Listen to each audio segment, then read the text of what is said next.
All right, folks. Time for 2025 studio set video. So you'll see a few of my mouthpieces have changed over the last 6 months to a year when I made one of these. I'm at Tikkun Yoga Studio. I wanted to show my friend John Michael the mouthpieces that I'm currently using. So this is the creme de la creme of efficient lead mouthpieces. Ooh, there's some crap in there. That's a little bit better. This is about 660, maybe a little bit smaller, maybe like 659, 658. This is an unknown maker. I think it's a King. I think this was a King mouthpiece, a prototype. Shallow double cup. Terry Warburton says this is a 32 throat. So much smaller than most people use. It's shallow, but it's not extremely shallow, the first cup. But it has a rather big double cup entrance, and actually, this isn't the beginning of the double cup entrance is actually a slightly soft curve. It's not a sharp curve.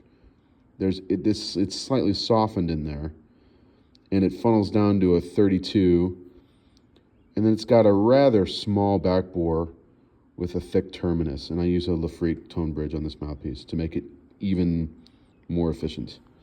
So that's I use this mouthpiece for a lot of things. This is my secondary lead mouthpiece. This is a Ken Titmus. I want it focused. Ken Titmus custom mouthpiece. It's the BF model. There's several BF models, but this one's my favorite. This was based on a Best Brass. I had this Best Brass 9E, which is of course not this mouthpiece, and I wanted it a little bit wider, and I wanted the rim a little bit rounder. And so this is probably about 655. It's slightly smaller than my standard double cup, my custom double cup. This one has a special Ken Titmus backbore. So this one is based on his RT1, but I had him give it a tighter throat entrance. So it starts as a 28, and then it flares, or it narrows down to a 32. So it's the same small throat size as my double cup, but the narrowing happens further into the throat of the mouthpiece. So you can see there's a little black line, that's where it narrows inside that throat. So the bore right at the entrance is 28, and then it narrows to 32, and then it's one of Ken Titmus's tightest RT1 based backbores, and this is in raw brass. So this rim is very similar to my double cup rim, but it's a little bit wider. So when if it's hour 2 or 3 or 4 or 5 and I'm really having problems with this thing, I switch to this guy, and it's almost like a new set of chops because the rim is a little bit wider, it's a little bit narrower. It's about the same depth, but it's not a double cup. So it's just like a backup lead mouthpiece in case things are getting really weird. I can fall back on this and make it through the gig, even if I've done some really idiotic stuff on the gig, which happens with me. All right, this is my Bob Reeves of choice. I actually use this in classical settings a lot, although most people would just be horrified to know that. But for me, this is actually a relatively deep mouthpiece. This is a Bob Reeves Zinger. So this underpart is a 42 Zinger, and I have a crazy Bob Reeves rim on here. So this is probably like an early 80s Bob Reeves rim, and you notice there's just a number 2.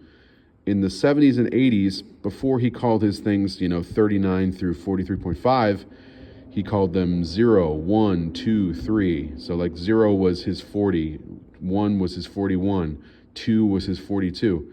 So this is like basically exactly what Doc Severinsen used on those late 60s, early 70s recordings. It's crazy. It's about a 29 throat, so it's still a small throat, but it's not as small as my first two lead mouthpieces. And the old style 2 rim has a little more mass here, and it's a little rounder and a little wider. So this gives me a lot of endurance. For me, it's not, I can't personally play really high on this. I play much higher on my first 2 lead mouthpieces. But for me, I can get around, E flat E, high F with this mouthpiece. I can do some crazy scream stuff on it too. It's got a modified 692S SL backbore, modified for Doc. So you can see there's definitely at least 2 shapes in there. So I use this a lot on church gigs or like quintet gigs, like brass quintet, church gigs, because for me, this is starting to get deep enough that it darkens my sound a lot. And since the throat is several sizes bigger than my lead mouthpieces, it's actually a relatively rich kind of classical mouthpiece for me. Moving on to this side, these 3 are more like small group jazz, darker sounding. So this is a Schilke Chet Baker. This mouthpiece was made by old man Schilke for Chet Baker in the 70s. Schilke Baker Star. I have several videos showcasing this piece. It's got a 27 throat. So this is the first mouthpiece with the industry standard 27 throat. It's a copy of Chet's Mount Vernon 6B cup and rim, but it was modified slightly to make it a little bit more efficient. That's what this star indicates. So Schilke blended the sides of the cup inwards slightly to give a little less volume in the cup. But the backbore is really big. This is a very large, very open backbore, and the terminus is almost sharp, like you could almost cut yourself. I modified this by adding a Muonke sound sleeve. See, I don't know if you can even read that. It's really faded. There we go. You can kind of see it. Muonke. And I feel like this sleeve, it kind of looks like a snake charmer's basket. I feel like the sleeve directs a little bit of the energy of the sound around the trumpet, like kind of like there's a small cone near the trumpet. And if I'm doing close mic stuff and I'm playing really flirpy and rich and dark, I feel like it gets a little bit more of the sound into the mic, a little bit more of the complexity of this mouthpiece. This mouthpiece is gold plated. I probably need to have it replated because the plating is starting to show through a little bit, but this is the Schilke Baker Star. And then I have a 19, this is a New York Bach, a true New York Bach, like an late 20s, early 1930s New York Bach. Vincent Bach Corp, New York, 7. So, and I modified it with a little brass ring that I found on the ground when I was on Wonder of the Seas. And I don't know why, I just did that. But it has a custom rim made by Titmus, the oleo rim, because this mouthpiece makes me sound so rich and buttery. It's a medium deep funnel V cup, and also 29 throat. So even though it's very deep in the backbore, I'd call that a medium small backbore, but it's a deep cup, a soft rounded rim with a smaller throat. So this piece doesn't play super loud. If it had like a 28 or a 27 or even a 26 throat, it'd be much louder. But this is a really good combo, kind of purring, rich, velvety, dark mouthpiece. It's absolutely my favorite Bach mouthpiece I've ever played, and no, nothing today is like that. All right, this is a Schilke 13D. The mouthpiece underneath this tone collar is a 13D, which is a custom mouthpiece from Schilke. So this is very deep. In fact, right now, this is the deepest mouthpiece that I use. It's almost like a Miles Davis style cup in terms of depth. Very deep, very U-shaped. 26 throat, rather big backbore. And this is a Schilke, this is a Curry Reno, Nevada. So it's like an early 90s Curry sound sleeve. It's called a Mega B. So it cinches, the way that it stays on the mouthpiece is with this little set screw. So you just tighten the set screw and it's not going anywhere. Kind of an old style thing. So the blank underneath that is just a Schilke blank. So I added this sleeve to make it even heavier. It's quite heavy, at least as heavy as a Bach megatone or a Schilke megatone. This is really dark. It does not, for me, I'm not good at playing it above high C very often at all. But if I want to just be really smoky and fat and kind of have that urban flirpy kind of tone, I use this. And one thing that I wanted to mention to John specifically, we were talking about secondary and primary mouthpieces. All of these are very close in terms of diameter. They have very different styles of cups, very different throats, very different backbores. But this guy's about maybe 0.658, 659, maybe even 660. It's close to that.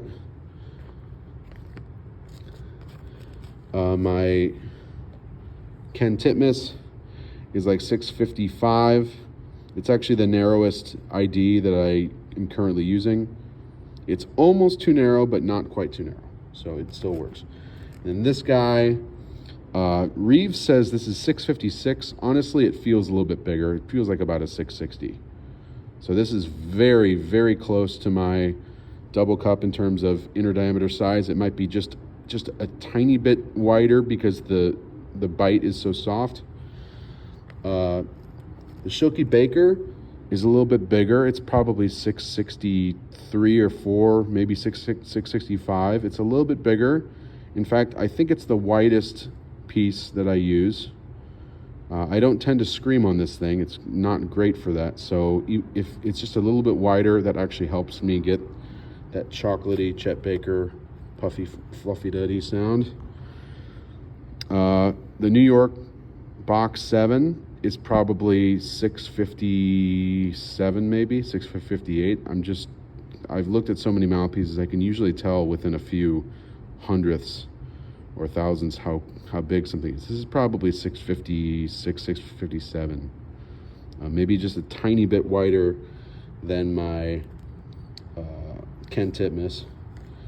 And then the Schilke 13D, Schilke says the 13 size is 660.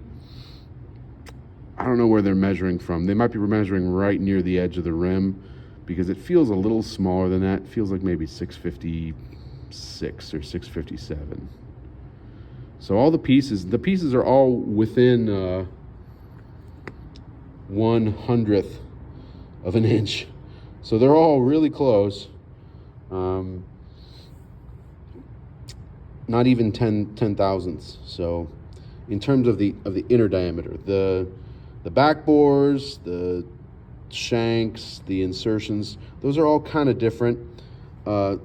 These three have relatively slightly bigger than average shanks. All three of them are very close, so they give a slightly bigger gap, whereas these three give a little bit less gap. And these three are more commercial or endurance-oriented things, while these three are a little bit more tone-oriented. So I don't feel like, since these three don't gap quite as wide, I don't usually play them as high, and also they're much more open and deep. Whereas these three, with this one being the easiest to play and this one being a little bit more complex in character, these ones gap a little bit bigger on every horn. So yeah, that's my studio set. Just to really be a dork, as if I wasn't a big enough dork already. This is a very special King trumpet that I just got. Actually, my buddy Samuel Morozov just did a video on this, not on this particular horn, but on one of these. And my next video is going to be about this guy. But focus of this was the studio set. It's April 2025. So this is the April 2025 Bryan Foote studio set. Peace!